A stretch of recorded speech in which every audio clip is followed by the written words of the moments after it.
High noon stream. I am Pugs Moran, and I do this every Monday through Friday, noon till whenever the news runs out. We like to shoot for about 2 hours, but sometimes we fall short of that. Sometimes we go deep. Sometimes we go overtime.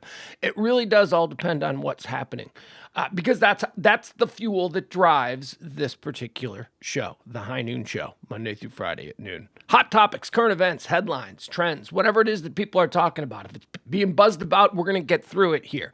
Here's how it works. We do it in stages. I mean, ultimately, if we're talking about what it is, it's a celebration of this particular day. This particular day, of course, being the 10th day of March, March 10th, year of our Lord, 2023. It is the 69th day of the year. There are 296 days remaining until New Year's Eve. So, as we like to say around these parts, get them New Year's Eve plans started. See, it's funny now in March, but when I get up into like December, it's going to be more panicked. Get those plans. So here's how we do the show. We like to tell you everything about today. The whole idea of this show is that you're going to be prepped up. At the end of listening to this stream every day from noon to whenever, you will be all prepped up on all the little stupid shit. We don't do divisive politics. We don't go into red versus blue. We don't do that stuff. We do everything else. I like to think that this is a nice way for anyone listening to be able to, change the subject. Should one of those conversational landmine subjects rear its ugly head in your day today, you can say, I got something. Hey, did you hear that the reason we're overflown with Star Wars TV shows is because Han Solo, the movie, failed so badly? Yeah, you can say that. That's a story we're going to get to today. That's trending. That is trending. So anyway, that's an example. I like to give you everything you need to know about today so that you're not, in the dark on anything. What else do we do, though? Yes, before we do that, we have a couple of different stages of the show. First stage, we go through the history of this day. We find out all the other things that occurred on previously on March 10th. And then we go down all of the big historical events that have shaped the way we view this day. Then we celebrate some birthdays. We go through the list of people who were born on this day throughout history. We either celebrate them or, we do the other thing. Then we will also acknowledge some of the passings. So we do the history of the day, we do the birthdays of the day, and then we acknowledge the passings. And then and only then, after I feel we've got a nice firm grip on what this day, March the 10th, has represented throughout time, then we move into the topics of the day. So without further ado, let's get into it. I already told you it's the 10th day of March, year of our Lord 2023. How about on this day in 1629? Charles I, we're going way back, 1629. Charles I, England. But Charles I dissolves the Parliament of England, beginning the 11-year period known as personal rule. Just personal rule. This is for the next 11 years. Just going to be whatever.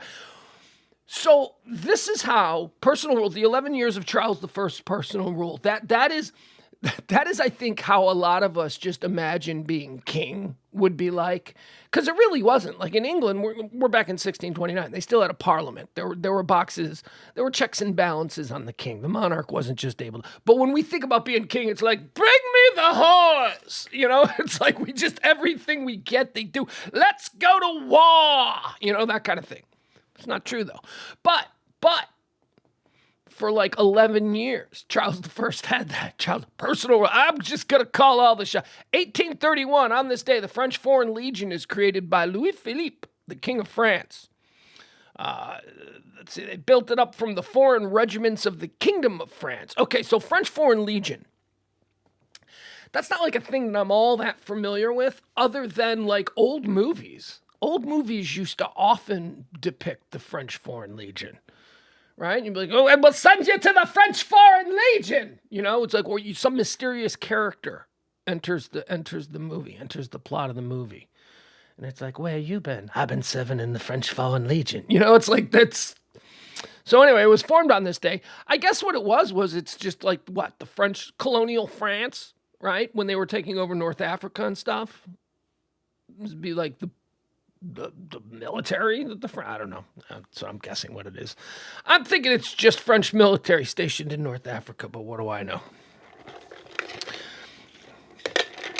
Let's see here. Here they come. The hiccups are coming. Can you tell? Can you guys tell? That should be a betting line on like DraftKings or something.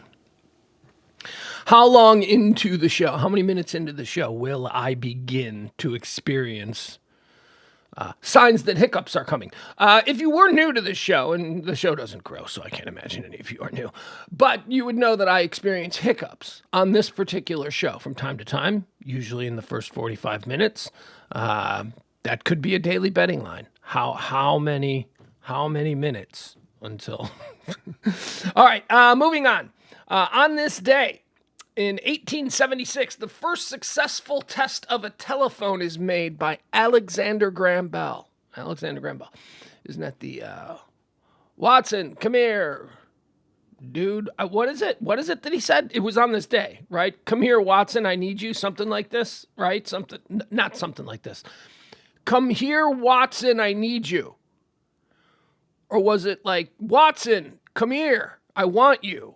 Or I want to show you. I don't know. It was something like that. Anyway, that happened on this day. Allegedly. I don't even know. I don't even know that he's the guy. But whatever. For some reason, we've all decided that Alexander Graham Bell invented the phone. I don't know about that. Just look into it is all I'm saying. I'm just saying. On this day in 1922, Mahatma Gandhi's arrested in India, tried for sedition and sentenced to 6 years in prison, only to be released after nearly 2 years for an appendicitis operation. Yeah, all right, there you go. On this day in 1933, the Long Beach earthquake affects the greater Los Angeles area, leaving around 108 people dead. I don't know from the Long Beach earthquake. I don't know what that is. Do you guys know what that is? I've never heard of that. It's a lot of people dead, though. That's a pretty bad thing, 1933. When I think, So, my whole life, it's like California earthquakes, right? Like, that's drilled into our head. California, they have earthquakes. But I can't really think of any. I mean, okay, so the 1908 or 1906, whatever, that one long time ago in San Francisco, that was bad. We know that that's bad, but that's history. You know, that's not something that happened in my lifetime or anything. So, I guess there was like the Northridge earthquake, right, in Los Angeles. That was kind of bad. Was that the one that also coincided with? Then there was the Bay the World Series. I guess what I'm saying is, I don't really know that there's. I mean, there's a bunch of little earthquakes a lot in California, but like my whole life, it's like the big one's coming. It's gonna fall off the earth, and it's like, okay, I suppose that's possible, but anyway. It was on this day, 1933, the Long Beach earthquake. On this day in 1969, in Memphis, Tennessee, James Earl Ray pleads guilty to assassinating Martin Luther King. He later unsuccessfully attempts to recant. It's also his birthday.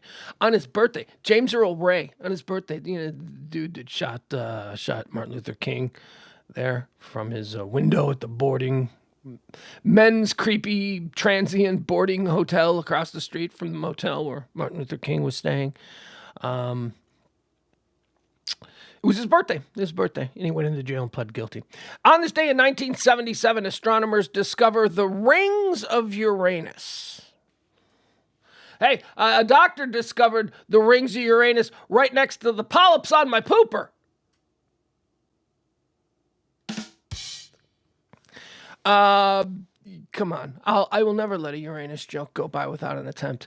Year 2000, the dot-com bubble peaks with the NASDAQ Composite Stock Market Index reaching 5,048. I don't know what that means, but I do know what the dot-com, I lived through the dot-com bubble, as many of you did as well. And maybe some of you were young and hungry and you're out there hustling and you were pitching your ideas. I had a guy, wrap your mind around this. I had a guy roundabout, actually, this would have had to have been 1999, 1998. We pitched an idea. We talked to a number of people, but this was a guy. All right, so we had a great idea, and we pitched the idea, and it was over dinner, and the guy took us to dinner because he wanted to hear the idea. That's what rich guys do. They take poor people out to dinner to hear their ideas. And so we're about 5 minutes into the dinner, and this guy lets it be known. Remember now, this is 1998. This guy lets it be known, this big pig-like man, this like wealthy man in his booth in his fancy steakhouse, he's gonna hear us kids out. First of all, we weren't kids. We were like in our late 20s, and we were all proven commodities already in whatever business or world we were in. But whatever. This guy said to me,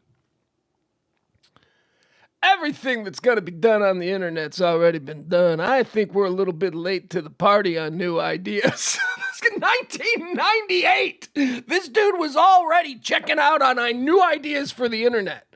Because what? Google had been invented? I mean, my God. I remember sitting there. I had to sit and have dinner with this guy for another hour, 90 minutes, whatever. And all I could think of is, I hate this human being. I hate the way he thinks. I hate his arrogance. I hate how he thinks in 1998 that the internet's all done. Hell, I've only had the internet for like a year at this point, and this guy's already saying it's done. They've already done everything that they can. Talk about being sightless. Talk about having absolutely zero vision. You know, it's like this guy was a rich guy. I don't know. He made his money. He probably had a rich dad, and he inherited the family car business. He was a car dealer, now that I think about it. He owned a couple car dealerships, and that was the story. Anyway, it was on this day in 2000 that the dot-com bubble peaked, and then it burst. And then everybody was like, oh, there's no more money to be made in the internet. And then apps became a thing, and now it is endless. Let's do some birthdays. Let's talk about some people who were born on this day.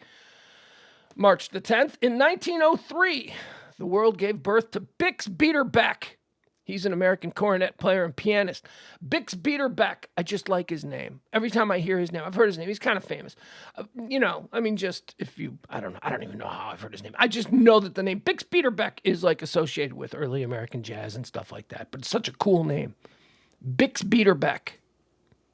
Beiderbecke.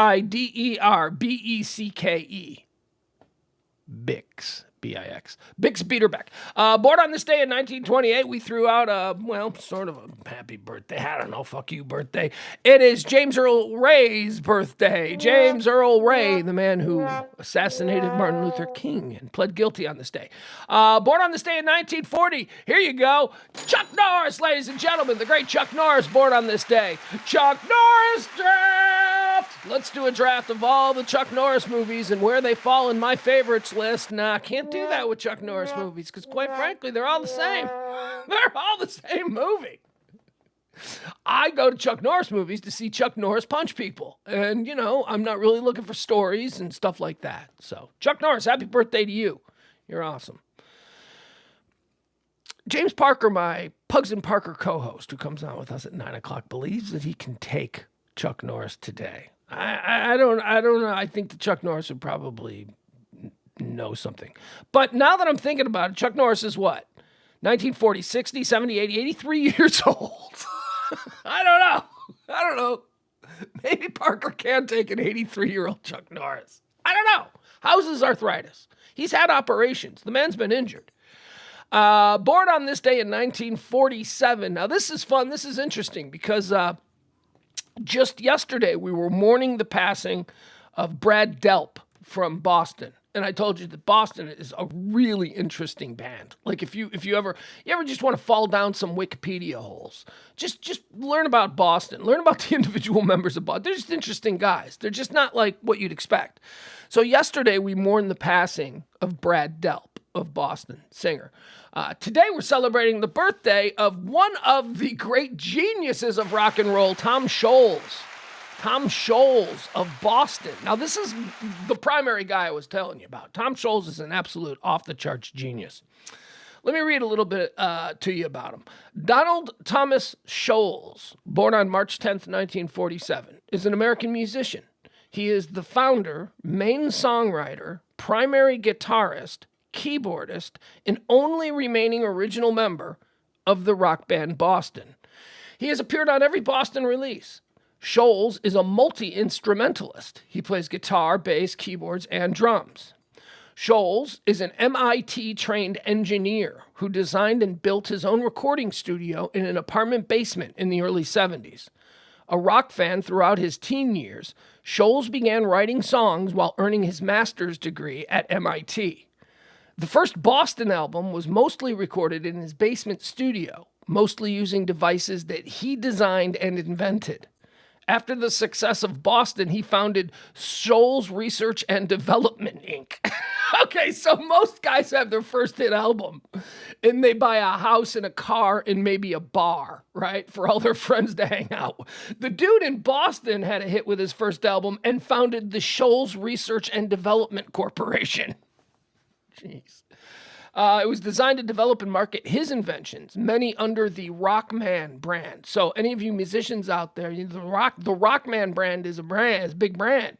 That's Tom Scholes of Boston. He created that. He was described by AllMusic as an un-rock and roll figure who did not enjoy the limelight of being a performer, preferring to concentrate on music, production, and inventing new electronic equipment.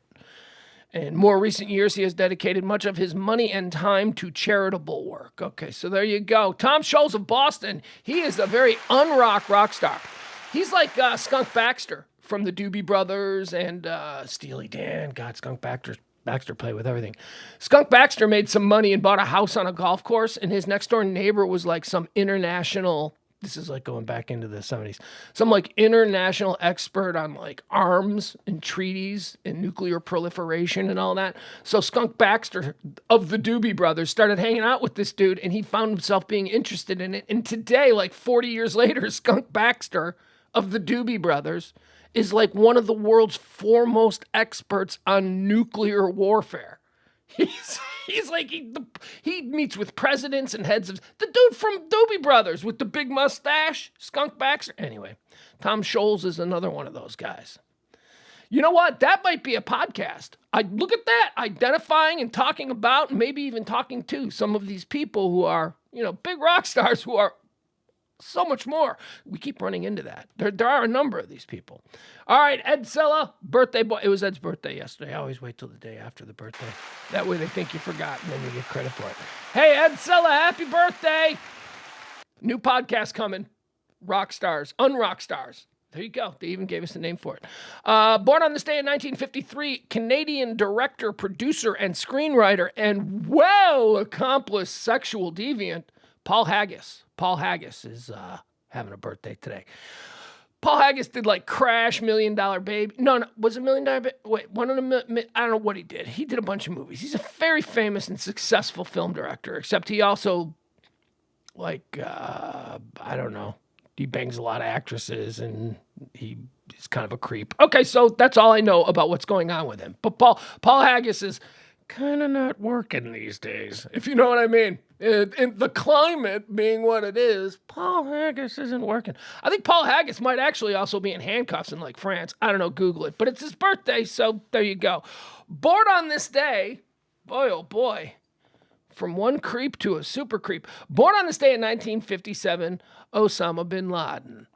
Born on this day in 1958, Garth Crooks. That's right, ladies and gentlemen. I got friends in no place. No, wait, what? Hold on. That's Garth Crooks. Garth Crooks. Garth Crooks. Not Garth Brooks. My apologies. Garth Crooks, born on this day in 1958. He's an English is a soccer player. He's like a British soccer player, and he's a TV broadcaster over there. I didn't know they had one. I know we have a Garth Brooks. I didn't know they had a Garth Crooks. Born on this day in 1958, Steve Howe. Boy, if anyone was ever made for that sound effect right there, it's Steve Howe. Steve Howe was a pitcher in Major League Baseball, one of the greats. I don't remember. You know what? I should probably stop myself because I was a kid and I heard a whole bunch of stuff, and kids hear all kinds of crazy rumors, and I don't know what dude could not stop doing drugs. We'll leave it there. Steve Howe was a terrific pitcher for the Yankees. He sadly died in 2005 or something like that. Steve Howe was a tremendous pitcher who was suspended by Major League Baseball every single year. And I don't remember if it was coke or if it was, I think he was a drinker. Oh my God, Steve Howe. What an absolute waste of talent. Born on this day in 1958, umbilical cousins with Steve Howe. Sharon Stone, ladies and gentlemen, the great Sharon Stone. I'm so wishy-washy on Sharon Stone. I don't know how you are on her. Like, Like, okay, so undeniably, like when I was a teenager and stuff like that, she was gorgeous. And she's still a beautiful, elegant woman. And she's sort of parades around with this air of sophistication that I like. I just don't like when she opens her yap. I don't like when she, like, every interview I've ever heard with Sharon Stone, I've been like, I don't like this chick. This chick's got like a bad vibe about her. Anyway, happy birthday to you, Sharon Stone. Lose that bad vibe. Born on this day in 1962, Jasmine Guy. Jasmine Guy. Whatever happened to Jasmine Guy? You remember Jasmine Guy? Jasmine Guy was like famous for, I don't know, 2 years, 18 months, something like that. She was a different world, a different world. I know. I just sang the Maud music with the lyrics to the television show Different World, because I don't remember what the Different World theme song was. Different World was the spinoff from The Cosby Show, right? Lisa Bonet going to college, and these are all her cool, diverse college friends. I liked it. I liked that show. There was a hippie chick on that show called Whitley that I liked. I was like, ooh, I kind of like Whitley. Whitley gonna be on this episode. But Jasmine Guy played sort of like the Southern belle. This like sort of real stuck up. I guess she was supposed to be hot. Like I had friends who thought Jasmine Guy and this character was hot, but I was like, yeah, she's a bitch. I wasn't into. I was into Whitley. I liked Whitley with her natural going, and I don't know, I liked her. Anyway, Jasmine Guy, happy birthday to you. I don't know whatever happened. I mean, it seemed like you were on the verge of being someone who could have a career for a couple of decades, but I don't know. I ain't seen Jasmine Guy since like Clinton was president. Born on this day in 1963, Jeff Ament. Jeff Ament. Jeff, you know what? I've always pronounced it Jeff Ament, but I think it's Ament. I'm seeing it right now spelled out in front of me. Jeff Ament. Bass player for Pearl Jam. Pearl Jam. You know, Pearl Jam. Jeff Ament. He's important. He's important to Gen X. He's an important guy. He's a rock star. Let's see. Who else do we get?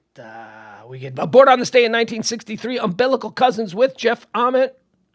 This is a good one. Rick Rubin, American record producer Rick Rubin. Rick Rubin. Okay, there you go. I don't know. Do I have any hot takes on Rick Rubin?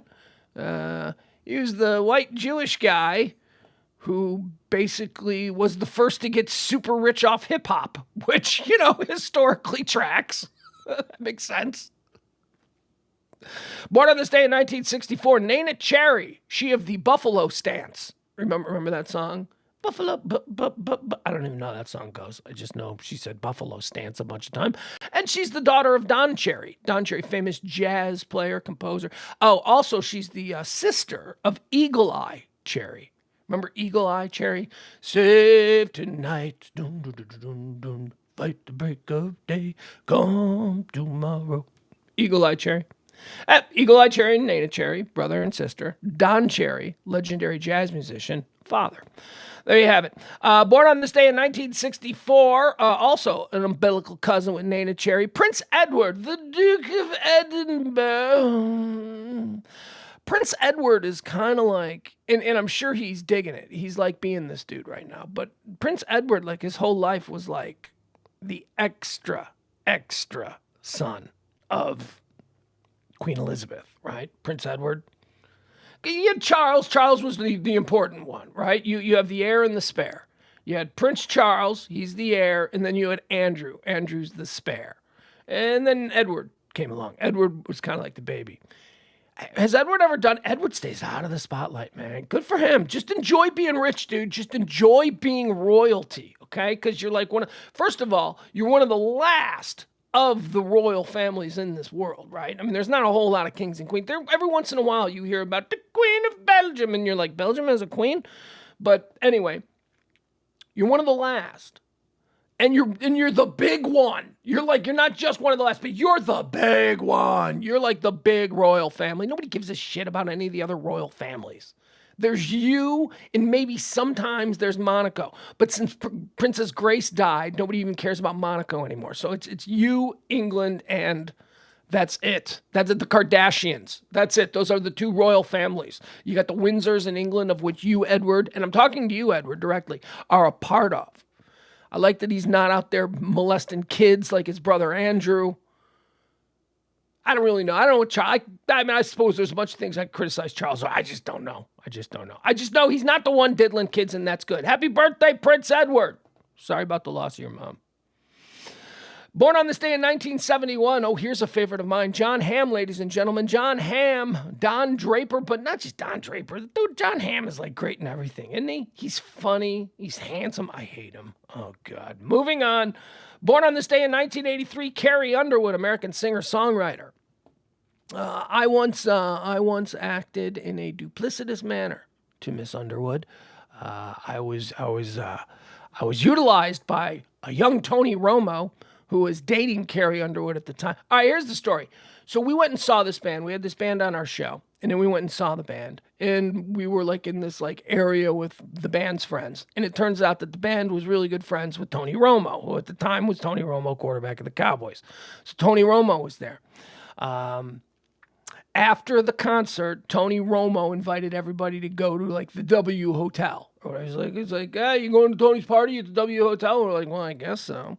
So, we all went, and there was like a password or something. I don't know. You walk into the W Hotel. I'd only been at the W Hotel like once.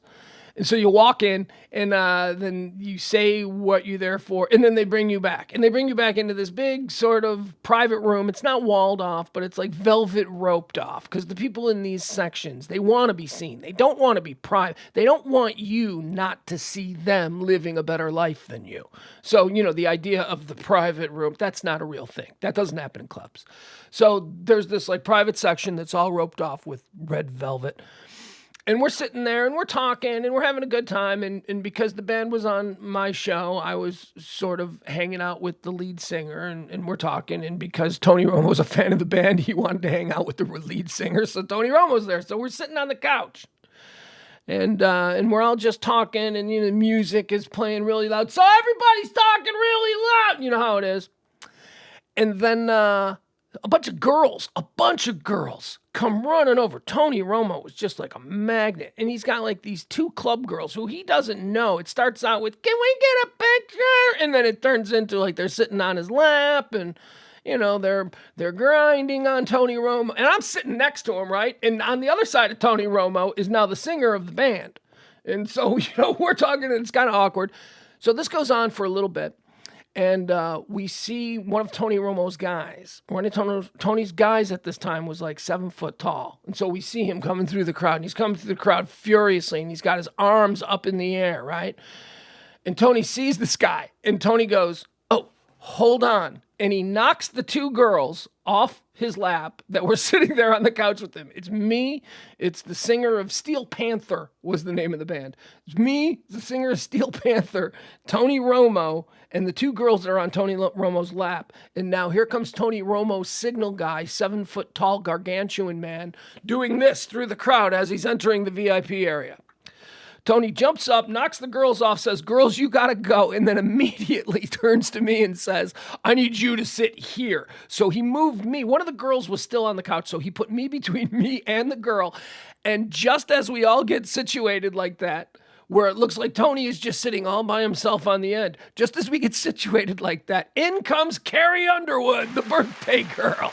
They were dating. This is back when Tony was dating Carrie Underwood. And I guess she was in town and she was meeting him later and he knew that and he had his friend stationed up front to let him know a good 30 seconds before Carrie Underwood walked into the VIP room. That's how they live. That's how they live. It was fun. That's my that's my Carrie Underwood story. I've got a couple Tony Romo stories, but that's my Carrie Underwood story. Born on this day in 1984, Olivia Wilde. Olivia Wilde was born. I used to love Olivia Wilde, and then she did Jason Sudeikis dirty. And now I just can't with Olivia Wilde. I just can't.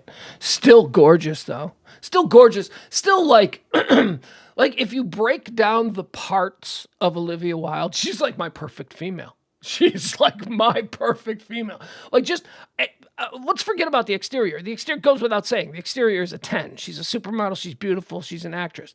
But like everything else, like the way she was raised, her attitude, her, she's cultured, she's sophisticated, she's smart. So her uncle was Oscar Wilde. She took the stage name Wilde because it's a family name and she admires her crazy decadent uncle Oscar Wilde. I don't know. Anyway, happy birthday to Oscar Wilde. Don't make me like you again because you did Jason Sudeikis dirty by dumping him and then running off with Harry Styles. And yes, I know that traumatic experience for Jason Sudeikis allowed him to create possibly the finest single season of situation comedy ever done in Ted Lasso season 1. Yes, I know that it was you breaking his heart that allowed him to do that, but I cannot forgive you for running off with Harry Styles, Olivia. Harry is a child, and you are a grown, sophisticated woman. Jason Sudeikis is a handsome, successful, and otherwise, I don't know. He doesn't seem that irritating. Like, could he be irritating at home? Like, what is it? It's just she was horny, right? She's a gorgeous woman who was getting older, and she started to have all kinds of anxiety about what she's doing. She stopped acting. She started directing, and she's a damn good director. She started directing. And she's like, okay, I got to be taken more seriously now, blah, blah, blah. And then she blows it all by running off with her leading man in the first big movie that she's allowed to direct. It's just I don't mean allowed to direct. I mean, well, yeah, anybody who directs a film in Hollywood is allowed to direct. That's not a gender statement. That's you're allowed to direct. Steven Spielberg is allowed to direct. Okay. So, because there's money, there's producers that decide on the director. What's my point here? My point is, don't make me try and like you again, Olivia Wilde. I'm still angry at you for the way you treated Jason Sudeikis. Born on this day in 1987, Martellus Bennett, Marty B. Who doesn't love Marty B? Everybody loves Marty B. Marty B, Dallas Cowboy, Chicago Bear. Fun in all places. Crazy, a little crazy. He used to do a segment on the old Pugs and Kelly show when he was a cowboy. The Marty B Olympics. I don't remember how it went, but I remember it aired a couple of times and that Eric was involved in it. And Eric said that Marty B was a little difficult to deal with, but that's okay. Happy days to you, Marty B. Martellus Bennett, born on this day in 1987, former NFL cowboy and bear. Born on this day in 1988, Ego Wodum, American actress. Let me tell you something about Ego Wodum. Ego Wodum is on Saturday Night Live. Ego Wodum is great. Everything that Ego Wodum does on Saturday Night Live makes me laugh. I love her. Do you remember? So a couple of years ago, I believe she was one of them. A couple of years ago, Saturday Night Live was being criticized for having no women of color on their show, even though I think at the time they had just parted ways with Pedrim Nadraz, who's Persian. So is that a woman of color? I don't know. I'm trying to think of who else they had. I don't know. But then they just suddenly went, oh, you're going to criticize us? Boom, we're adding 2 women, 2 black women. And they added Leslie Jones and Ego Wodum. And I remember that entire first season just not being impressed by either one of them. Not being impressed by Leslie Jones because I felt that her comedy was just like really, I don't know. I just felt it was a little bit ham-fisted. And not being impressed with Ego Wodum because Saturday Night Live decided to basically bench her and focus all the attention on Leslie Jones. Anyway, Ego Wodum in like 5-6 years on Saturday Night Live is hysterical. She's got this. She's got so much range. She can play like a sexy, modern girl, to she can play a really funny grandma. She's great. I don't know. I love it. Ego Wodum, happy birthday to you. Happy birthday, born on this day in 1994, Bad Bunny. Don't know anything about you. You're a rapper. I know that. I know you're a dude now. Didn't know you were a dude for a while. Bad Bunny. For like the first 6 months of me hearing that name and knowing that Bad Bunny was a performer and a musician, just assumed Bad Bunny was a woman. Just assumed it. That sounds like a name for a woman. But it's not. He's a Puerto Rican rapper. Born on this day in 1994. Born on this day in 1998, the last birthday of the day that we're going to celebrate. Justin Herbert, quarterback for yours. I almost said San Diego. Los Angeles Chargers. I'm an old head. They're always going to be the San Diego Chargers to me. Some deaths. Let's go through some deaths. People who passed away. Let's mourn these passings. Dead on this day in 1913, Harriet Tubman. Yeah, can't really get silly with Harriet Tubman, right? Abolitionist, born into slavery, escaped her own slavery, made it north, rescued Oh my God, I don't even know how many numbers of people. I think didn't she make like 70 missions along the pathways and backwoods of the Underground Railroad? Harriet Tubman, born on, of course, immortalized in the Hulu Mel Brooks series History of the World Part 2 by Wanda Sykes, who plays Harriet Tubman. Uh, dead on this day in 1913. Born in 1820. So look at Harriet Tubman, man. She lived 93 years. Holy shit. And you know what? Here's what sucks about Harriet Tubman. She lived 93 years, but the absolute best of those years for her physically, mentally, and all that were not the good ones. They were not the ones where she was celebrated for being Harriet Tubman. They were the ones where she was being beaten for being Harriet Tubman. Dead on this day in 1948, Zelda Fitzgerald, American author, visual artist, ballet dancer, socialite. Oh, Zelda and F. Scott. Zelda was married to F. Scott Fitzgerald. She was also an author. They were the it couple of 1920s swinging Manhattan. I don't know, whatever, the Roaring 20s? Yeah.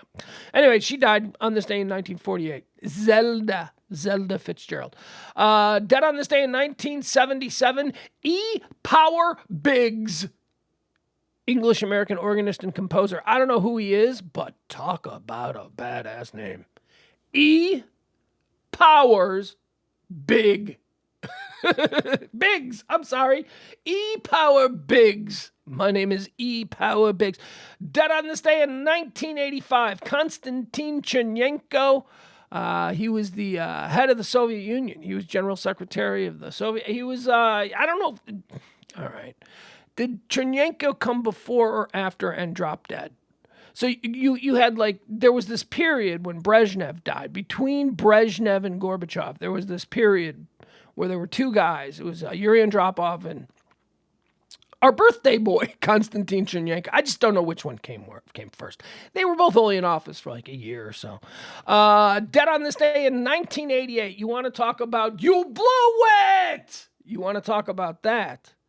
Dead on this day in 1988. Andy Gibb. You blew it! Oh my God. Andy Gibb was like a superstar. Okay, so, and here's how it happened. Andy Gibb was like the baby brother of like a middling pop act from Australia called the Bee Gees. They had a couple of hits in the 60s, but they didn't really do much in the 70s. And Andy Gibb was growing up there. Handsome as hell, that Andy Gibb. Handsome, Australian, like an Australian beach boy kind of a thing Andy Gibb had going on. And he wasn't doing nothing with his life. And then all of a sudden, the Bee Gees, his big brothers, they get massive. Again, not even again. I mean, they were big in the 60s for one hit here, one hit there. But they get massive with the whole Saturday Night Fever thing. And the Bee Gees become the biggest thing in the world. And Andy Gibb is like back there in Perth or wherever the hell it is in Australia. He's maybe in England at this point. I don't know. He's like doing nothing. And the dads, moms, they're like, you got to do something with Andy. Andy, can you help him? Can you give him a job? And then the Bee Gees got so big that the record companies were like, we need more material. We need more material. We need more material. And so they looked at their deadbeat, handsome little brother and went, want to be a pop star? And he was like, I can do that. And Andy Gibb became like one of the biggest pop stars in the world, basically just allowing his brothers to catch a breather and satisfy the record company. Andy Gibb was just cranking out Bee Gees songs, just singing them as Andy Gibb as a solo artist. And why do I say you blew it? Because he was handed all this stuff, and he was a reckless alcoholic, and he was a drug addict, and he died on this day in 1988. Think about that. How old was he? 60, 20, 28. 30 years old. 30 years old. Handed the world by his successful older brothers. Handed the entire world. 30 years old. He decides to. Let's see exactly how he died. Because I know it was due to his lifestyle, which was not great. Death. Here we go. By late January to early February 1988, Gibb had seemingly beaten his drug addiction, regained his health, and was ready to begin recording a new album. However, he still battled depression over his breakup with Victoria Principal. That's the other thing. He had Victoria Principal. It was like, Andy Gibb, here's a career. Andy Gibb, you're a global superstar. Andy Gibb, here's all the money. Oh, by the way, Victoria Principal comes with that in 1983. Whoa. Let's see. According to Robin Gibb, his brother, he just went downhill so fast. He was in a terrible state of depression. On March 5th, 1988, Gibb celebrated his 30th birthday in London while working on a new album. 2 days after celebrating his birthday, he entered John Radcliffe Hospital in Oxford complaining of chest pains. At around 8:30 a.m. on March 10th, Gibb's doctor informed him more tests were needed to determine the cause of his chest pains. Shortly afterwards, Gibb slumped into unconsciousness and died as a result of myocarditis, an inflammation of the heart muscle, most likely caused by a virus. Years of cocaine abuse had also weakened his heart significantly. This diagnosis was supported by William Schell, a cardiologist who had previously treated Gibb for cocaine-induced heart problems. With the announcement of Gibb's death, his ex-wife Kim Reeder was not surprised. I always knew that one day I'd get a call of news like this. It was only a matter of time with Andy. He was kind of like Andy Dick. He was like a handsome Andy Dick. He really was. And they kept him protected because we didn't have social media the way we have now. But he was like projected on the American musical landscape as sort of like a Justin Timberlake type. Like a white Michael Jackson, the Bee Gees, and then here you go. Here's the young one. We're going to market him solo. Andy Gibb, that's how it was. And it turns out he was just a total train wreck. That's why I say Andy Gibb dead on this day in 1988. You blew it! Lloyd Bridges died on this day in 1998. Lloyd Bridges didn't blow nothing. Well, there's probably some rumors about him in Hollywood back then, Everybody, all these guys now, they got rumors. I don't mean to suggest anything. Anyway, Lloyd Bridges had a long and storied career. Lloyd Bridges, dead on this day in 2010. Corey Haim. That's right. Corey Haim, man. Corey Haim died on this day. 2010. I remember the day Corey Haim died. I remember having a very serious conversation with my partner, Kelly, about whether or not the correct Corey had passed. Because I was no fan of either of the Coreys. We're talking, of course, Feldman variety or Haim variety. I was not particular. I found them both incredibly irritating. But I would have to say that one was far more irritating than the other, and that was Corey Feldman. When Corey Haim passed away, it was like, they took the good Corey. He was kind of like the good one. Look, he had problems. He had drug addiction and all of these kinds of things. He had problems. But he wasn't so much of a desperate star the way Corey Feldman was. Corey Feldman, there was always an air of desperation. There was always just this air of, look at me. Michael Jackson's hot. I'm going to dress like Michael Jackson now. He's just weird. Corey Feldman was always weird. I find him entertaining. Don't get me wrong. He's entertaining in movies and stuff. Great in Stand By Me. Incredible in Lost Boys. But anyway, Corey Haim died on this day in 2010. Very sad.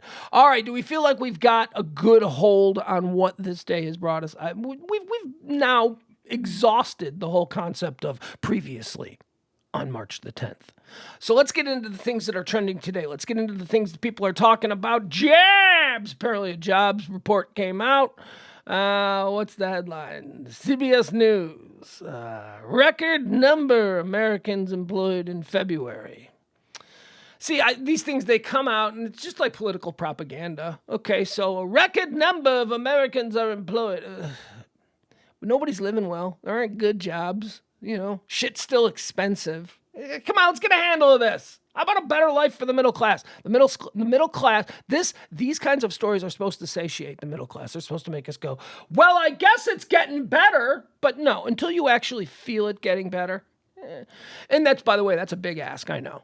That's a real big ask, to ask somebody if their situation is good. Sincerely. Like, you'll meet people and sincerely you'll be like, how are you? And they'll respond, oh, things are great. But honestly, if you get somebody in a sincere moment and say, is your life great? No, never in the you know the expression, the world's going to hell. Okay, that wasn't coined like last year, right? The world's going to hell. That was coined like 1 billion years ago.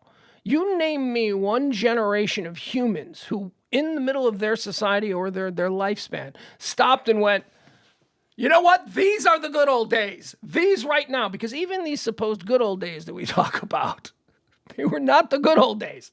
You would not have recognized them as the good old days back in the good old days. In fact, what you might have said instead was, the world is going to hell.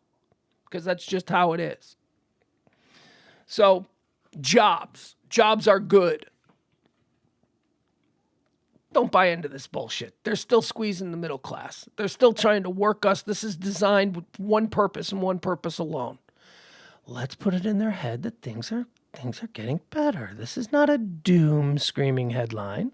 This is a headline to calm them down. Whatever. I don't know what it means. So more people are driving for Uber Eats now? Because let me tell you, everybody, every human being that I know who is looking for an extra job or a side hustle is doing some kind of driving. Whether it's driving people or driving hamburgers. They are doing some kind. That's it. These are the jobs that we're touting. These jobs that we all damn well know are going to be replaced anyways in 5 to 10 years by robotic cars. We know this. We know this is coming.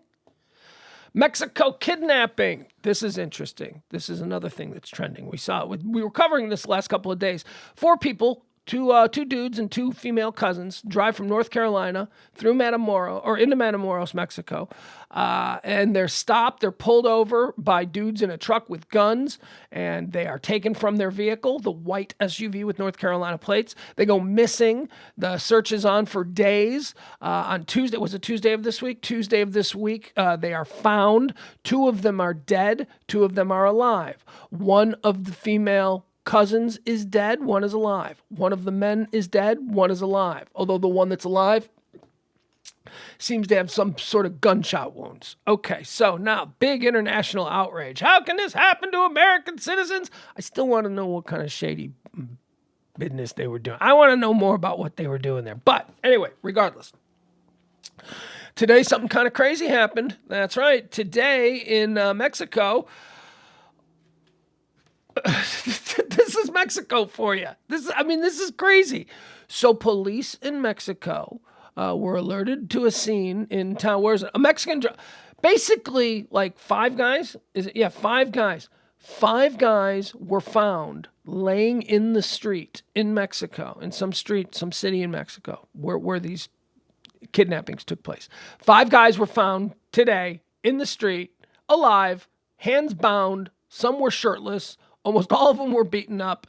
They were found bound and gagged in the street, laying there next to a truck where it was scrawled on the windshield. Okay? They'd scrawled on the windshield. They wrote on the windshield of the truck, "We're sorry," and then signed it some cartel. So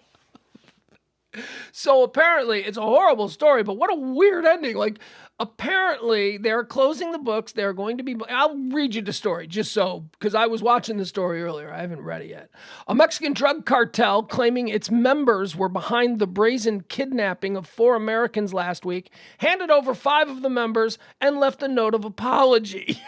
Yeah, that's it. And left a note of apology. Mexican media outlets and the Associated Press are reporting. Photos circulating on social media show 5 men on the pavement with their hands tied, 4 of them shirtless, in front of a pickup truck, which has a handwritten letter of apology on the windshield. The AP reported obtaining a copy of the letter from a law enforcement source in Tamaulipas. My apologies. The Mexican, which is the Mexican state where the American travelers were attacked. 2 of them were killed and another one wounded in a shooting Friday shortly after arriving in the border city of Matamoros for cosmetic surgery. That's the story anyway. Authorities have said cartel members probably mistook them for drug smugglers and abducted them. In the letter, the Scorpions faction of the Gulf Cartel apologized to the residents of Matamoros, a Mexican woman who was killed by a stray bullet, and the 4 Americans and their families. Here's a quote now from the letter, the apology letter. "We have decided to turn over those who were directly involved and responsible in the events, who at all times acted under their own decision-making and lack of discipline," the letter reads, adding that those people had gone against the cartel's rules. This is like right out of Narcos. I love Narcos, but this is like right out of Narcos. I like it. The AP also obtained a photo of the men face down on the ground. All right, blah, blah, blah. But where's the picture? All right, there you go. So, case closed. You know, it was just an accident. They said they did it. Our bad. We apologize. Let's go back to business as usual. Mitch McConnell's still trending. Old turtle man. Thank God for that shell, or else he'd be broken in half. Like, he's like 80 million years old, and he fell. He fell in his hotel room there in Washington, D.C. He was appearing at a dinner, giving a speech. What do they just have hotel rooms? But does he stay the night there? Or is this like a situation where he goes back to his house in a limousine, but he needs like a room to just be in because he's Mitch McConnell? Anyway, he fell, he banged his head, he's got a concussion, he's still in the hospital, he's an old man. We're watching that situation. Michigan shooter, the Michigan State shooter. Do you remember this from a couple of weeks ago? This was an interesting case. We actually covered it live. We did our breaking news thing where we jump in and try to cover as it's unfolding in front of us, a live breaking news story. We did the Michigan State shooter, the kid who was on campus. I don't know, he's probably 30. The guy who lived in the, well, now we know he lived in the area, but he was running rampant all across the campus for a good 4 hours a couple of weeks ago.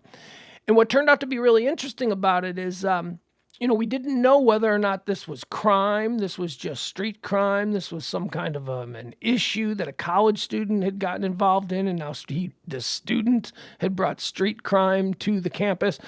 We were all wondering about this stuff. Why were we wondering about this stuff? Because the shooter turned out to be a black dude. And, I'll admit it. I will admit I talk a lot about programming. This is programming. Programming allows shortcuts. Programming allows you to not have to fully consider and contemplate every single detail. Programming is a shortcut that you go, oh, I recognize this. I've seen this before, and that means it must mean this. And you can jump to whatever next is your thought. Terrible way of explaining it. I apologize. I'm not that articulate, but whatever. I thought it was, I thought the minute I found out it was a black guy, I thought, oh, well, it's probably just gang violence. That's the programming. That's the right. I mean, had it been a white dude, I would not have gone, well, it's probably gang violence. So there you go. That's the programming. That's the shortcut. Black guys are in gangs. Gangs do violent things. That's the programming that I, at this age, try to resist and try to think through.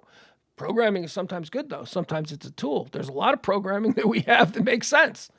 Like, you see a certain kind of a dog that's not on a leash coming at you, you cross the street. That's programming. That dog might be the most wonderful, loving dog in the world, but you cross the street because your programming says maybe you oughta.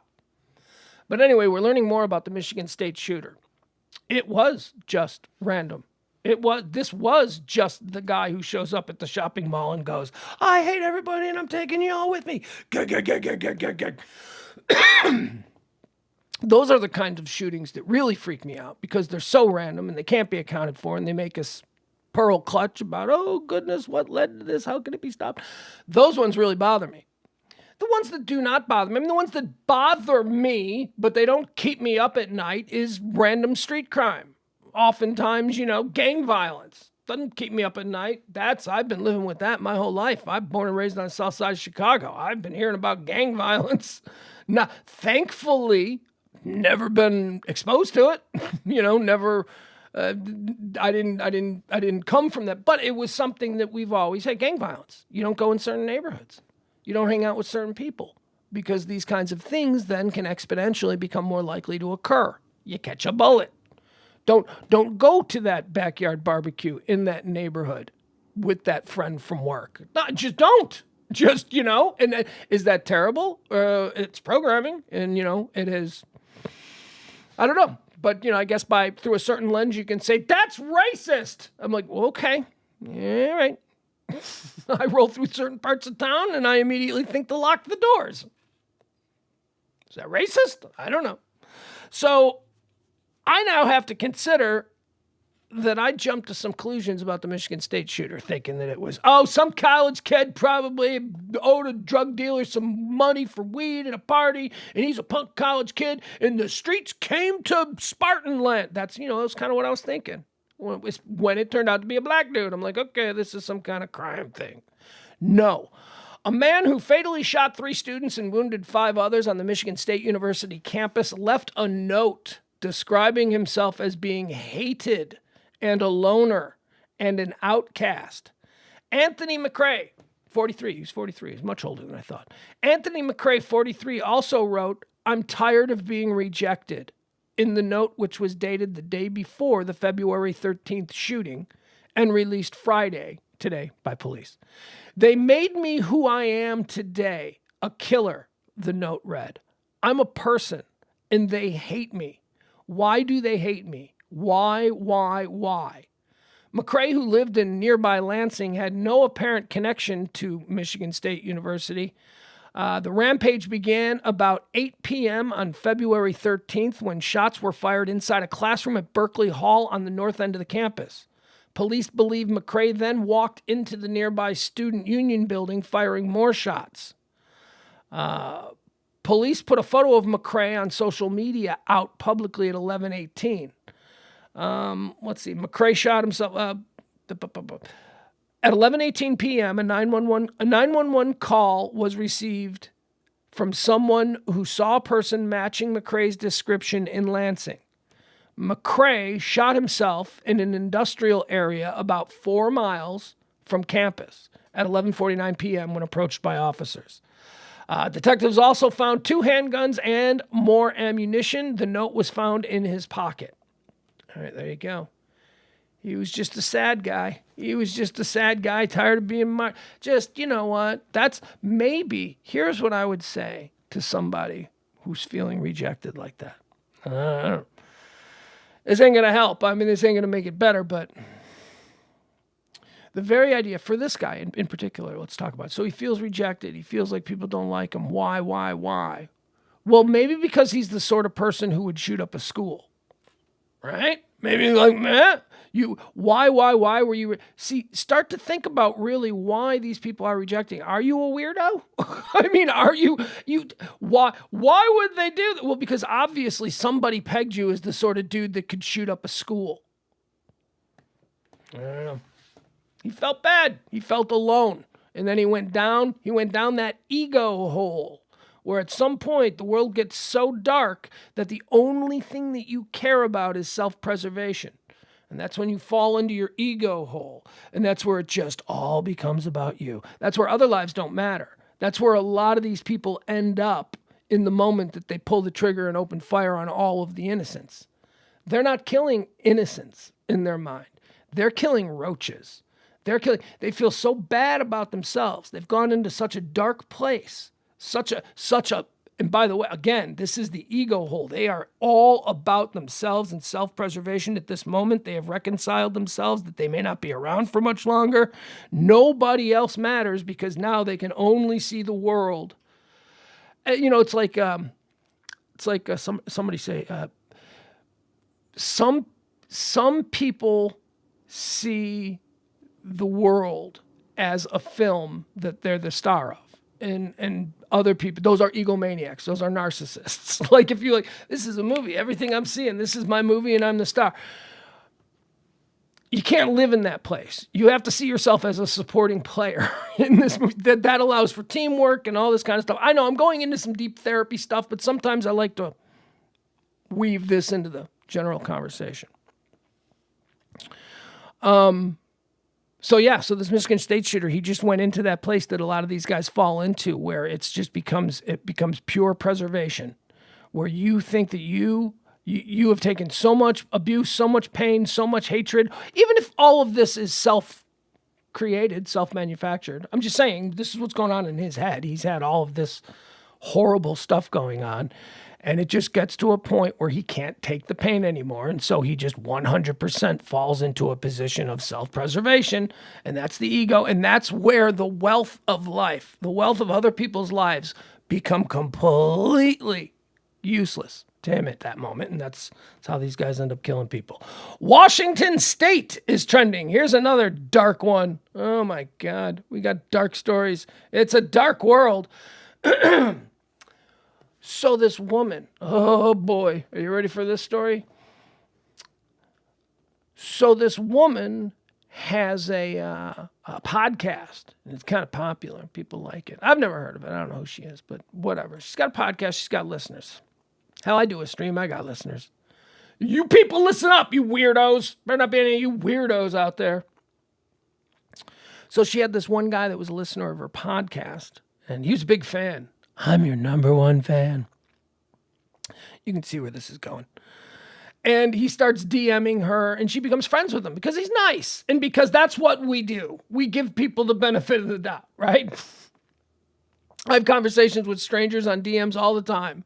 And we give them, and they're always nice, thankfully. Maybe this non-successful, very target-specific project that we do here every day, maybe it just attracts nice people. But I haven't had any weirdos.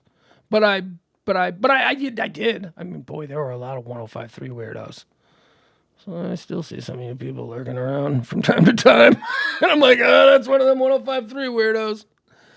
But for the most part, everybody's great. So this woman does her podcast, and she becomes friends with one of her listeners. He's a trucker from Texas. He's a Texan. She's up there doing the podcast in Washington State, and he's driving his truck, and he's listening to her podcast, and he's falling in love. Podcast host and her husband killed in Washington State home invasion by Texas man who was stalking the woman. That's right. That's how this story unfolds.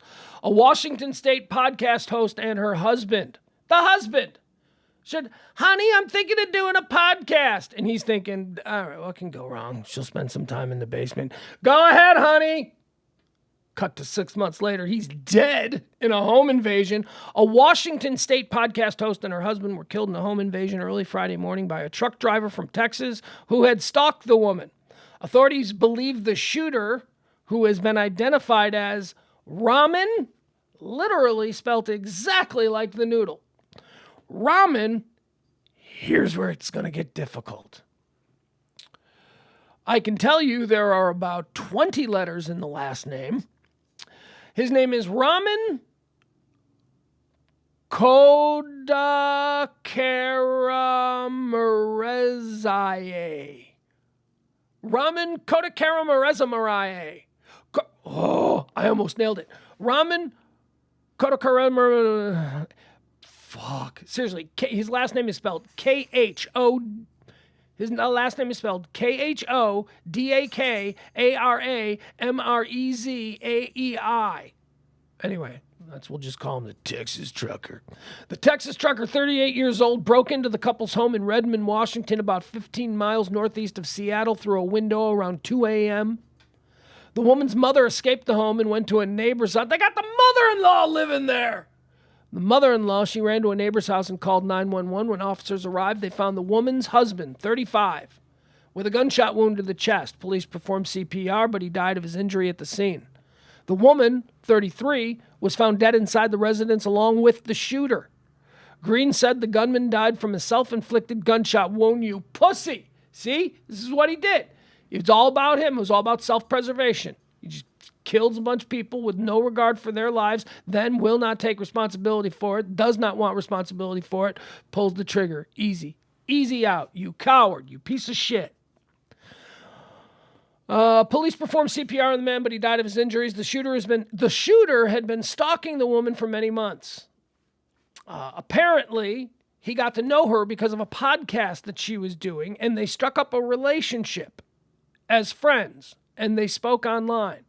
But then he began to just send a lot of messages to the point that she decided to disengage and talk to the police and open an investigation into getting a restraining order. So she had a restraining order on this guy because he got weird in DMs.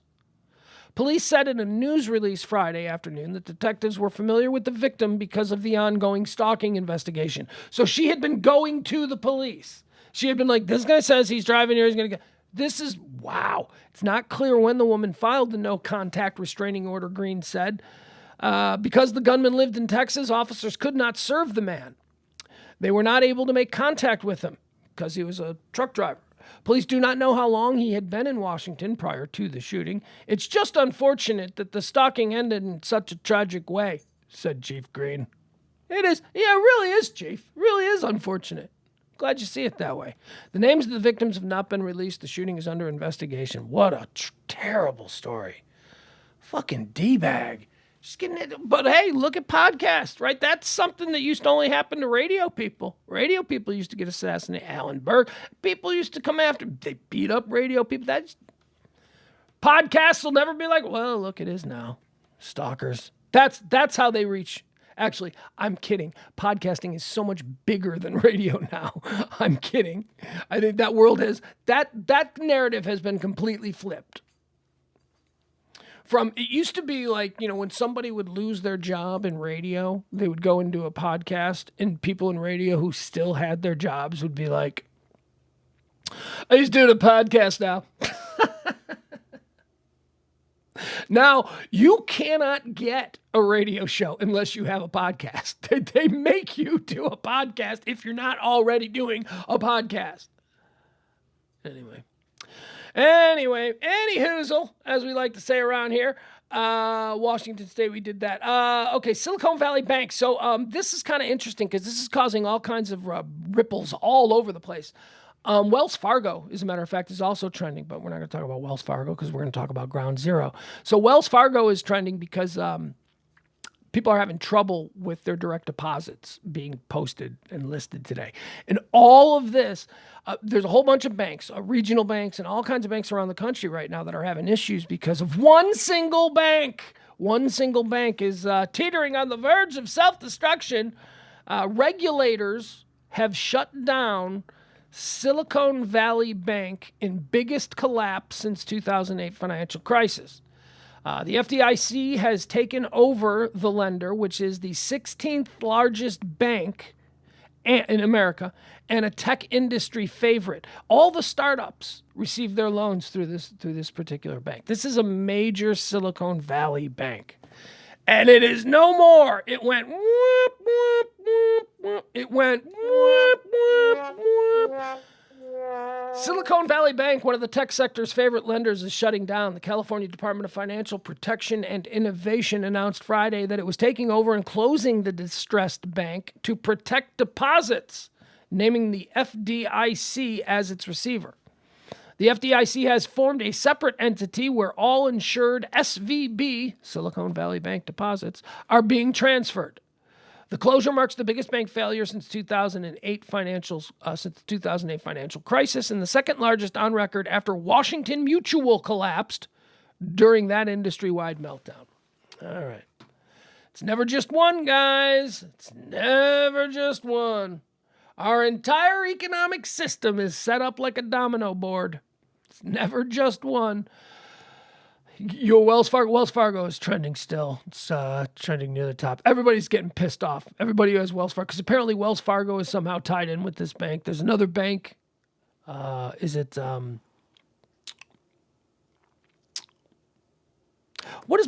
my bank doing? Now that I think about it, I've got a regional bank that might be independently affected. Not that Wells Fargo is Wells Fargo is not a regional bank, but Wells Fargo is the big national that's being most affected by this Silicon Valley Bank.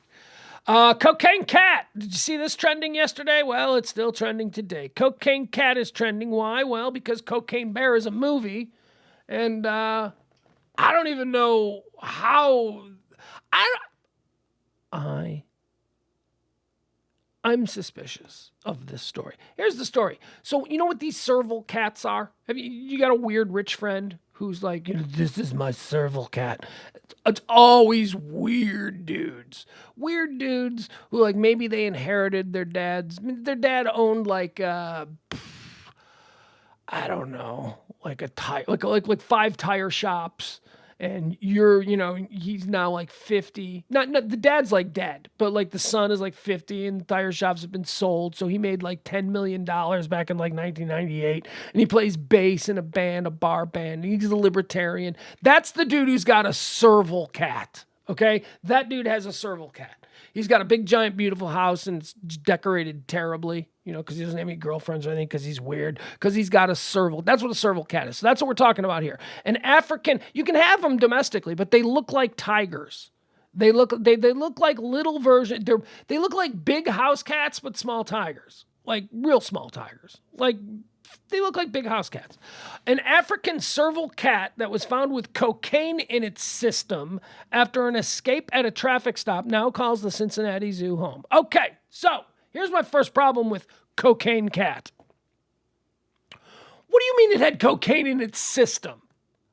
Why are you testing? Are we just, because of Cocaine Bear movie, we're just looking for like whatever clickbait sort of headline thing we can create? Why is this cat being tested for cocaine? That's why I think this is bullshit. I don't know who it's serving. Let's see if we can figure out. Cincinnati Zoo, maybe. Much to the delight of social media users, still amused by the recent release of the movie Cocaine Bear. The Wildcat story has trended online, where users relished in the absurdity of the horror comedy, which riffs off the true story of a 175-pound black bear that was found dead near a duffel bag and some $2 million worth of cocaine. Social media users have predictably dubbed the new feline a Cocaine Cat. The slender feline made its escape after its owner was pulled over by police on January 28th, according to local animal control officials. It leapt from the car into a tree. Ray Anderson of Cincinnati Animal Care said the local animal control were called around 2 a.m. In Ohio, it is illegal to own the animals, which can weigh up to 40 pounds. Oh, I guess you can't own them in Ohio. You can't own these animals in Ohio, but isn't Ohio the state? Yes! Do you guys remember when the dude who had the roadside African safari zoo, like he had you drive through the middle of like nowhere and it's like, come pet the diseased lion. You see these signs when you're driving between bumfuck and douchebag. You know what I mean? So like 20 years ago in Ohio, one of these places, the dude lost his shit, like he went nuts, and he let all of his animals out, and all of his animals, like lions and tigers and bears, we're talking hundreds of wolves, he let them all out.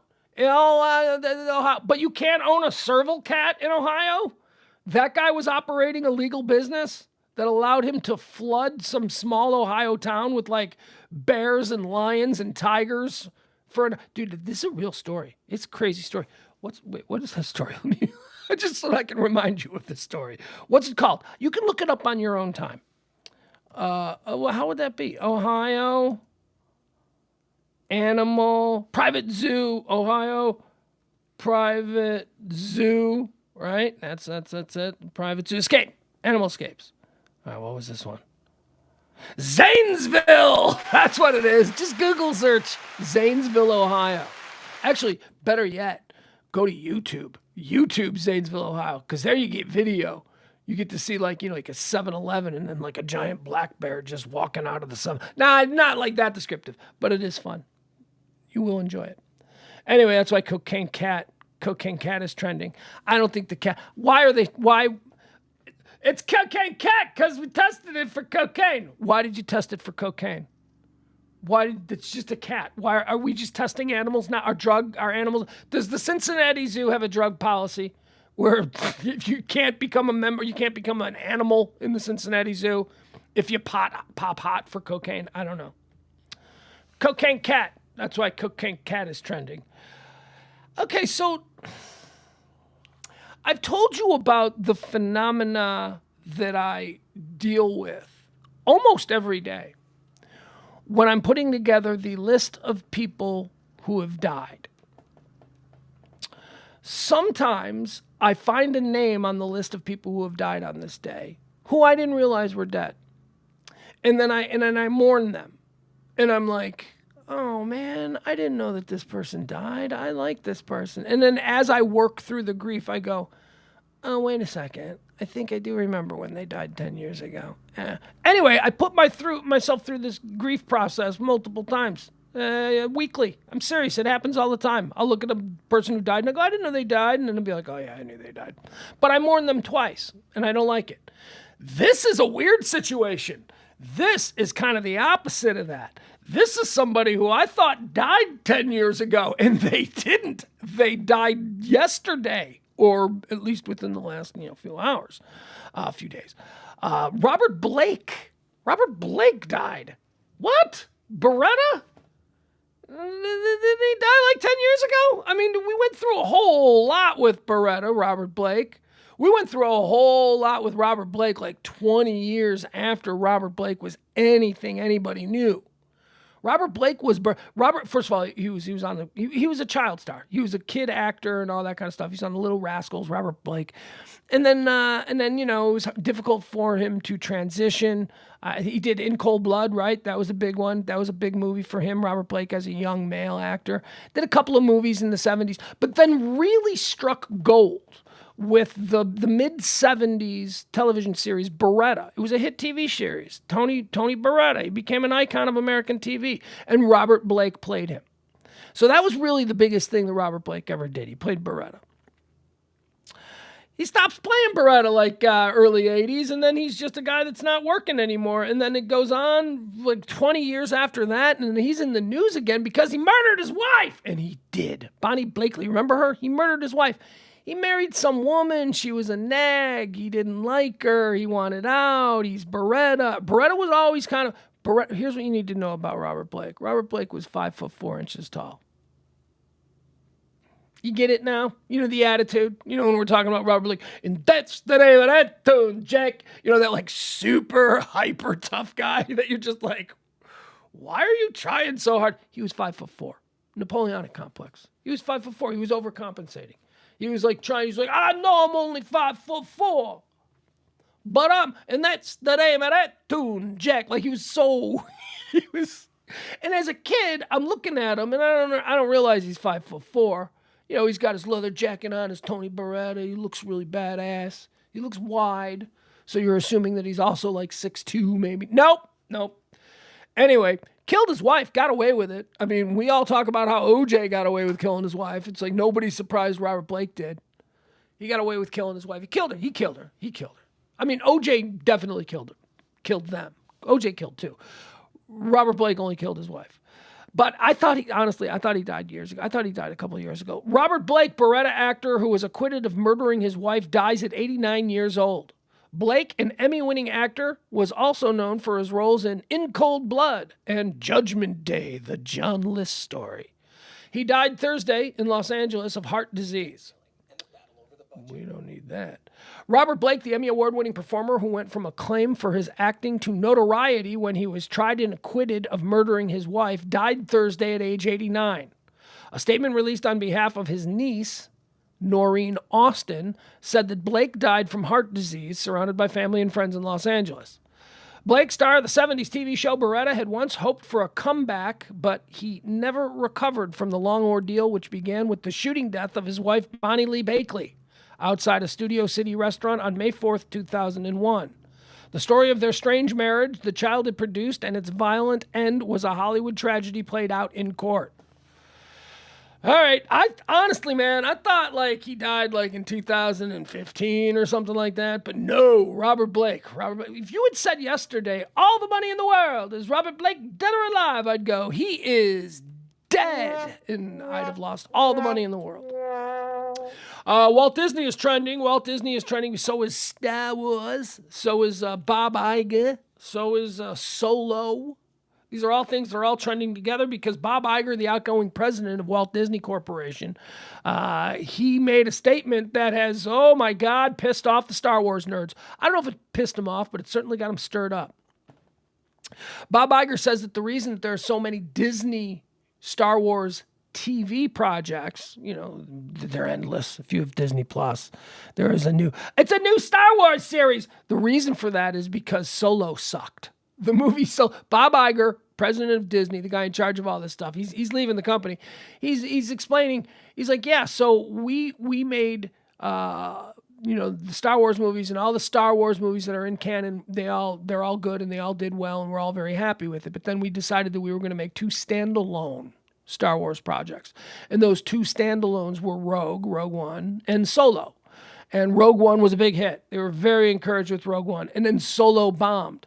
And after Solo bombed, which, by the way, I enjoy the movie Solo. I thought that was great. It just wasn't as big a box office hit.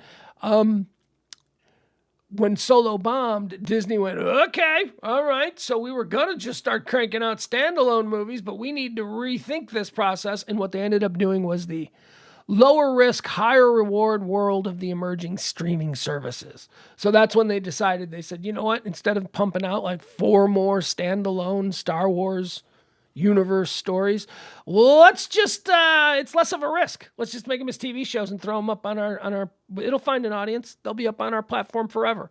We may not make the money at the box office in the first weekend the way we would with a big film, but 10 years from now, people might rediscover it. And 10 years from now, we'll still be making money off it. So that was the metric. And that's what Bob Iger is talking about. And that's why the Star Wars people are like, wah.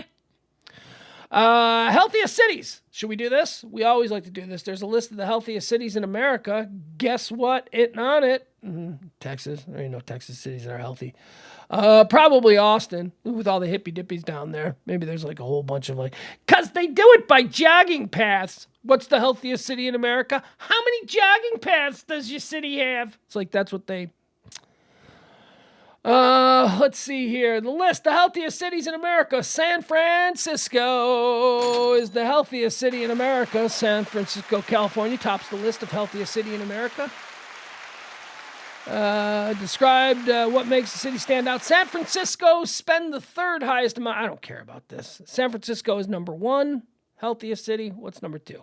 Berkeley, California, number 2. So they went with the healthiest city, and then they went 5 miles away to find the next healthiest city. San Francisco is number 1. Berkeley, California is number 2. Number 3 healthiest city, Minneapolis, St. Paul.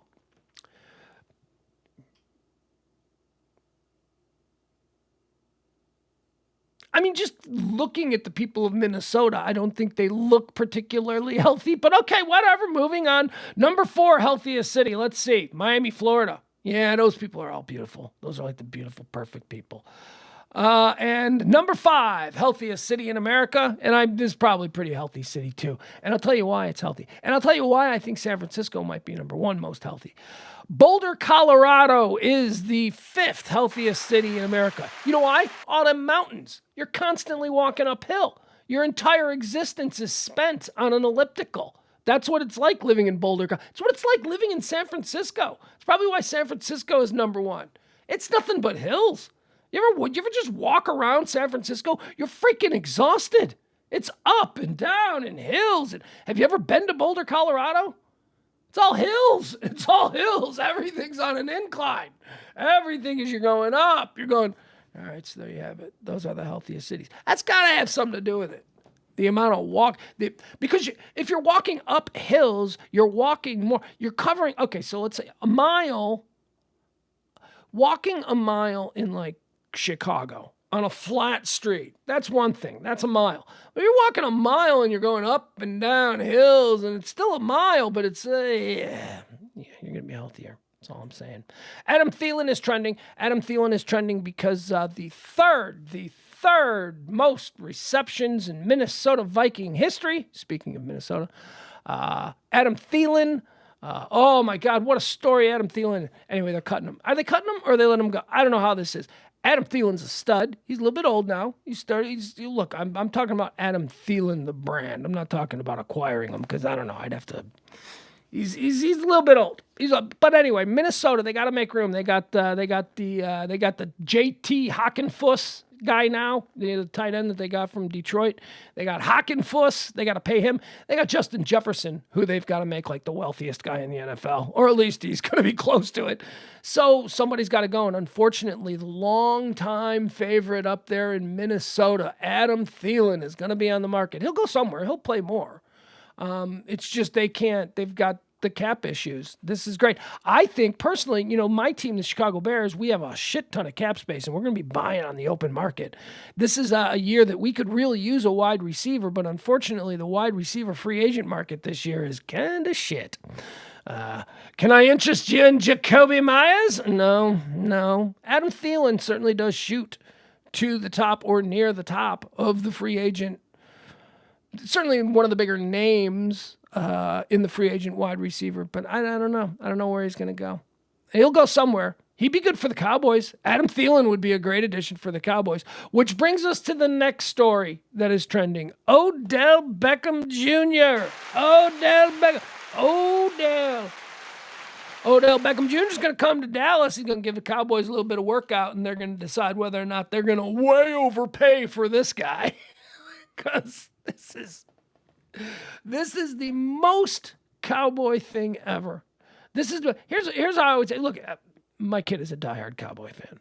I am becoming a Cowboy fan because I like to root with my son. But I've got some baggage. I've got some Cowboy baggage that I carry with me my whole life. It is the most Cowboy. It's the most Jerry Jones thing ever. Actually, yeah, it's not the most Cowboy thing ever because the Landry era Cowboys. The Landry era Cowboys did not engage in this nonsense. So this is the most Jerry Jones thing ever. They're going to bring in Odell Beckham. They're going to pay him a lot of money. They'll pay him. They'll pay him. It might be something that publicly Jerry Jones can live with. Like it might be a small. There might be some. The guarantee money is probably all Odell Beckham is looking for. So whatever the guarantee is, he probably wants, I don't know, $5 million guaranteed, something like that. I don't know. But this dude hasn't played since the Super Bowl 2 years ago. And even before that, he hadn't played. And then he's injured. And let's be honest about Odell Beckham Jr. Odell Beckham Jr. he's got a cool name. He made an incredible catch on national TV, and he played for the New York Giants. All of these things go into creating a brand that is bigger than, maybe another one that you would consider. And that's what Jerry Jones is about. I like that brand. I like the Odell Beckham Jr. brand. Dude's going to be injured by week. I'll tell you, this is happening to my friend E. My friend E is a New York Yankee fan. And the New York Yankees are very similar to the Dallas Cowboys in the way they go about these things. The New York Yankees made Carlos Rodon, who was a free agent pitcher last year, they made Carlos Rodon a very wealthy man. Now, I love Carlos Rodon. Carlos Rodon is a baseball player that I've been rooting for what feels like a decade now. My White Sox drafted him. He was once, a long time ago, our opening day ace. He is constantly injured. He is not dependable. And after years and years of the White Sox going, all right, we're going to bring you back. We'll bring you one more. This is a 1-year prove-it deal. Let's see what you can do. And then every time the 1-year prove-it deal comes in, he has a good year. And he always gets hurt at some point. He always gets hurt. So he kind of has a nice little rebound year last year with the San Francisco Giants, and he becomes a free agent again. And my buddy E's team, the New York Yankees, decide that they're going to get into the market on Carlos Rodon, and they pay him like $163 million, some absurd amount of money. And I remember when this trade went down, this free agent signing went down, my buddy E, the Yankee fan, said, hey, we got Rodon now. He's going to be our ace. We got an ace pitcher. And I remember saying to him at the time, he'll be hurt by opening day. He's going to open the season on the IL. You'll see. And what happened? Yeah, he's on the IL. So there you have it. That's Odell Beckham Jr. Odell Beckham Jr. has been turned into a superstar by media, by a New York-based media, because he played in New York. He's always hurt, but Jerry Jones loves the idea of Odell Beckham Jr. when, you know what? You could probably get Adam Thielen for the same price, if not maybe less. I think probably. I don't know. No, more. Would Adam Thielen cost more than Odell? I think Adam Thielen would cost more, right? I mean, Adam Thielen. That's the problem with branding. Why would Odell Beckham Jr. cost more than Adam Thielen? Odell Beckham Jr. made a catch once, a one-handed catch, which, by the way, was a mind-blowing catch when we saw that one-handed catch on national TV. It was mind-blowing. But we have seen that exact same catch dozens of times since, made by other receivers. So it's not even that special. But it happened in a New York Giants uniform in front of the New York media, and he became Odell Beckham Jr., the greatest wide receiver in the history of wide receivers. And it's quite the Cowboy way to bring him in and ultimately sign him, when I would say, sign Adam Thielen, man. Adam Thielen is a possession guy. You got CD. Look, he had a great, the problem with the Vikings wasn't Adam Thielen or Justin Jefferson or Hockenfuss or Hockenbuchen. It's not him. It's not them. It was Cousins. It was Kirk Cousins, man. Come on. That guy's not. Anyway, that's not the problem here in Dallas. I mean, I could really get excited. About CD. Well, you got to re-sign Schultz, right? Schultz is a free agent here in Dallas. So you got CD, Schultz, you got Thielen. The Cowboy. Thielen would be a great guy to add to this team. I'm just telling you, he's a great possession guy. A little bit of run after catch, hard to take down, but man, does he catch everything. And by the way, he's another one of these guys who none of the scouts coming out of college thought anything of. He came from like a junior college, Adam Thielen, whatever his story is, you should look into it. Anyway, Cowboys are going to blow it. Cowboys are going to blow it by going after Odell Beckham Jr.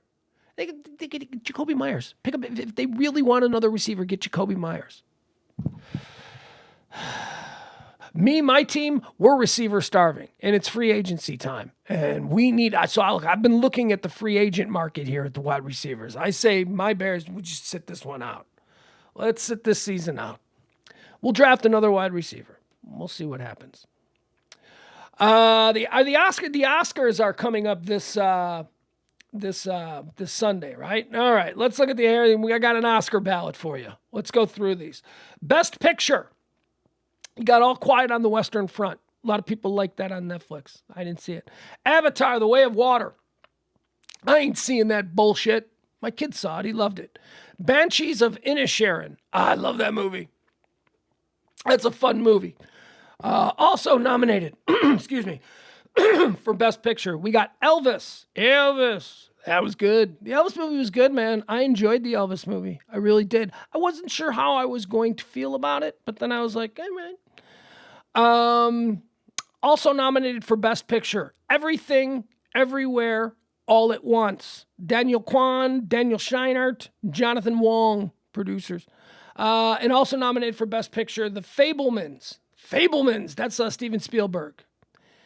So, like I said yesterday, I don't watch slave movies anymore, and I don't watch Holocaust movies anymore.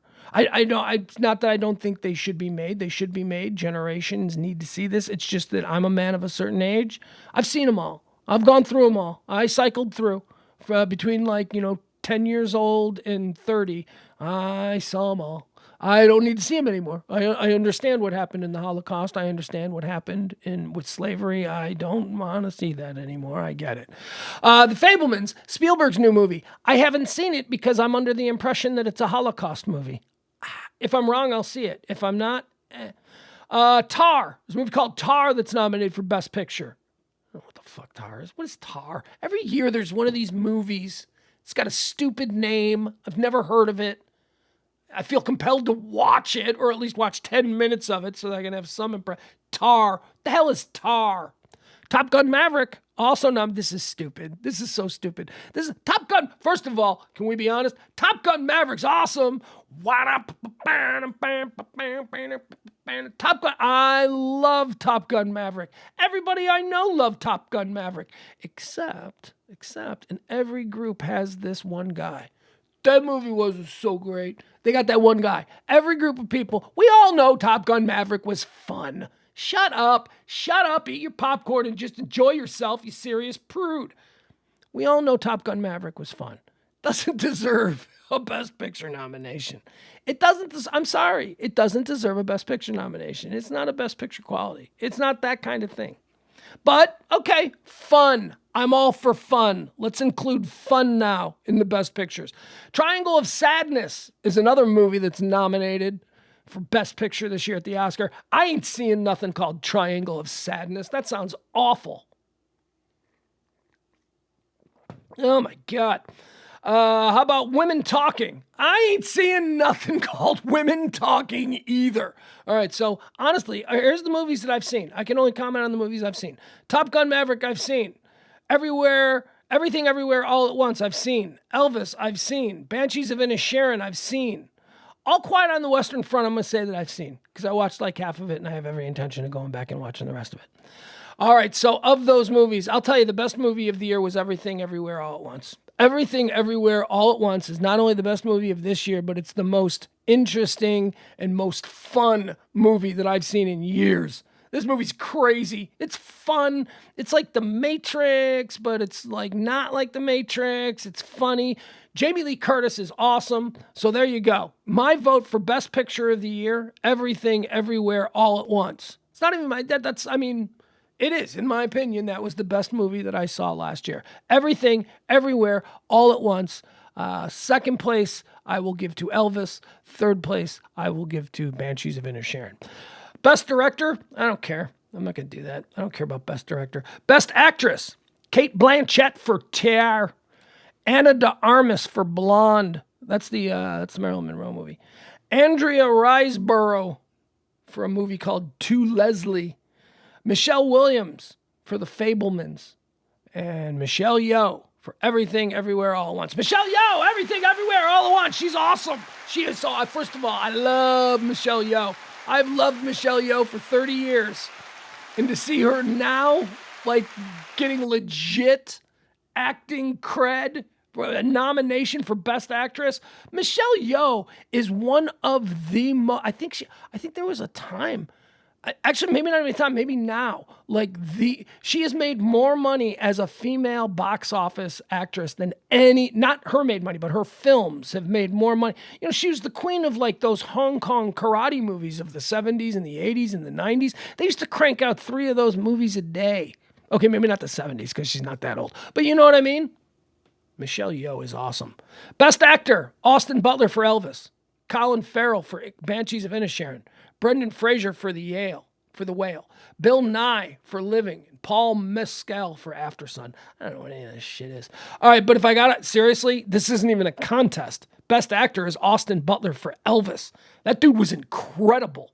That kid, I don't know, he may not, look, I'm sitting here right now going, that dude's going to be a major movie star. He might not. Right? He might just like, whatever happened to Austin Butler? I mean, we were talking about Han Solo, the Han Solo movie. The dude, the no-name that they cast to play Han Solo, remember at the time, he's going to be a major star. He's going to be as big as Harrison Ford. I don't even know his name. Here we're like 10 years later. I don't even remember that dude's name. I've never seen him in anything again. So there you go. Best Actor, it's going to Austin Butler. He was so good as Elvis. Best Supporting Actress, you got Angela Bassett for Black Panther Wakanda Forever. That was so boring. Hong Chow for The Whale. Carrie Condon for The Banshees of Inisherin. She was great. Stephanie Hsu for Everything Everywhere All at Once. And Jamie Lee Curtis for Everything Everywhere All at Once. Man, this is hard because I really want to give Stephanie Hsu something. But Jamie Lee Curtis. Jamie Lee Curtis, that's the lock of the night. The lock of the night, the one thing that everybody absolutely 100% expects to see happen is Jamie Lee Curtis win an Oscar for Everything Everywhere All at Once. She has to. She will. Best Supporting Actor. All right, we got Brendan Gleeson for The Banshees of Inisherin. He was great in that. Brian Tyree Henry, who's great in everything, for Causeway. Judd Hirsch from Taxi. Yeah. For The Fabelmans. Barry Keoghan. Barry Keoghan. Oh, man. He's got a real seriously Gaelic name, and I'm trying to figure out the proper Irish way to say it. Barry Keoghan. Anyway, Banshees of Inisherin. He's good. And then you got Ke Huy Quan for Everything Everywhere All at Once. Best Supporting Actor. I'm going with Ke Huy Quan. I'm going with Short Round. Remember Short Round from the Indiana Jones movies? Indiana Jones, you come this way. He was like a little kid. Now he's all grown up. And he's going to win an Oscar for Everything Everywhere All at Once. Short Round from the Indiana Jones movies. All right, what is this? Best Original Screenplay, we don't care about that. Best Adapted Screenplay, we don't care about that. Best Animated Feature, we don't care about that. Best Song, we don't care about that. Best Original Score, we don't care about that. Best Documentary Feature, we don't care about that. All right, that's it. That's all we did, right? We did Actor, Actress. We did Actor, Actress, Supporting Actor, Supporting Actress, Best Film. There you have it. That's our Oscar coverage. All right. How incredible. Adam Reyna says he believes it's Keogh. Yeah, Keogh's a very common Irish name, but I've seen it spelt like so many different ways. I've never seen it spelt that way. You're probably right. Barry Keogh. Barney says Lando was going to be the next Drake, and he dropped off the earth. Yeah. No, that's not true. Barney, if you're trying to suggest that Donald Glover has dropped off the face of the earth, you're not looking in the right direction. Donald Glover has absolutely not dropped off the face of the earth. Other than the fact, that reminds me, I gotta binge his last season of Atlanta. I haven't seen that yet. Oh man, I was waiting because the new season of Atlanta was when. See, this is what happens with me because I refuse to watch episodic television. So when I see it, when there's a series that I like that airs episodically, I have to forget about it. I have to put the series out of my mind, and I have to wait for it to gather like 10 episodes. And then I can feel comfortable jumping in. I may even only watch 20 minutes at a time, but I will not start unless I have a good 5 or 6 episodes. I don't know. I'm weird. I have so many weird little idiosyncrasies. Oh my goodness. All right, guys, that's going to do it. That's going to do it for the weekend. Is it nice outside? It looks nice outside, right? For the first time in God knows how long. Finally, it looks like we got some nice weather. Where's the dog? Oh, there's the dog. Okay, I was worried. I've got special dog duty this weekend. We had an... Oh, God. Oh, my God. There's a problem with the fence, and the dog has figured out a way to exploit the weaknesses in the fence and escape its yard. And the dog has been escaping her yard, and I have been chasing it down streets, and the dog doesn't look both ways, and it's really a pain in the ass. So I have no idea how she is escaping the yard. So I have to keep extra close look on her. And then I might have to do some carpentry. I don't know. What am I going to do? I got a bunch of boards and nails. I'm going to have to nail up some... Whatever. That's my weekend. Again, hit like, hit subscribe, follow. If there's a big news story, something breaks, something big, something important, I'm going to jump on and I'll bring it to you live. Breaking news coverage here on the Radio Misfits podcast platform. Of course, I am the arbiter of what constitutes breaking news. If it's something that I'm interested in and I want to see how it plays out and I think you guys might want to go for a ride with me, then I'll jump on and we'll do it. We'll do it that way. You can tip the show. Oh, boy, we appreciate that. Tip the show. Send us a little something. Drop a little thing in our Venmo. Drop a little thing in our Cash App. Whatever it is, this show exists because you people help out.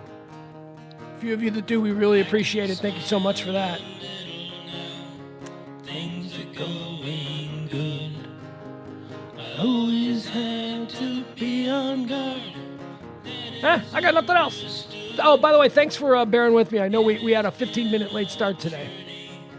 But I knew it was going to be a 15-minute late start, and I let everybody know. So it's not like, again, that was fence and dog-related activities that caused me to be 15 minutes late for the show today.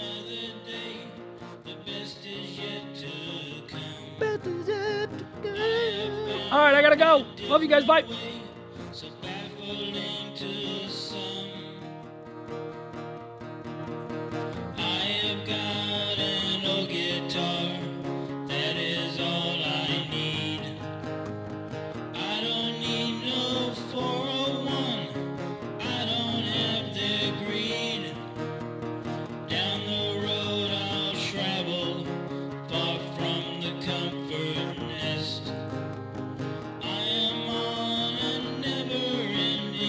Quest